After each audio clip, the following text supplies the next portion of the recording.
আলহামদুলিল্লাহ, দেশ দেশের বাইরে সকল মুসলিম ভাই বন্ধু মা ও বোনদের প্রতি তালিম টিভির পক্ষ থেকে সালাম।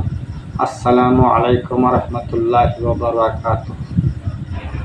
সুনানে আবু দাউদ, পায়খানায় প্রস্রাবের আগে যা বলা লাগে।